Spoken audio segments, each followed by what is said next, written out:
மாரி சார் பற்றி சொல்லணுன்னா, இந்த அனுபவமே இந்த எக்ஸ்பீரியன்ஸே எனக்கு ஒரு ரொம்ப புது அனுபவமாக இருக்குது. ஏன்னா இது வரைக்குமே என் வாழ்க்கையில் இந்த மாதிரி ஒரு வெற்றி நான் உணர்ந்ததில்லை.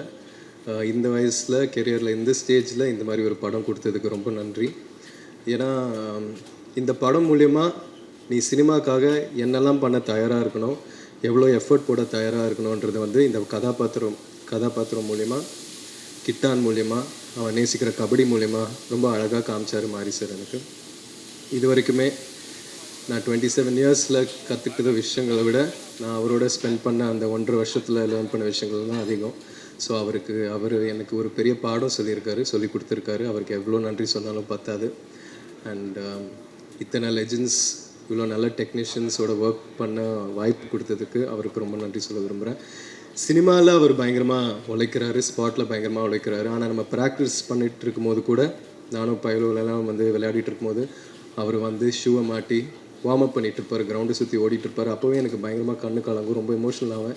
எப்படி இந்த இடத்துல இருக்கிற ஒரு டேரக்டர், இவ்வளோ லெஜெண்டரியாக இருக்கிற ஒரு டேரக்டர் வந்து இன்னமும் இவ்வளோ எஃபர்ட் போட்டு பண்ணுறாரு. 12-1 மணி வரைக்கும்லாம் விளையாடிட்டு இருப்பார்.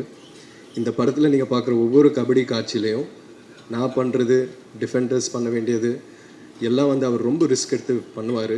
இந்த ப்ராசஸில் அவருக்கு கை உடஞ்சிருக்கு, நிறையா இன்ஜுரிஸ் ஆகிருக்கு.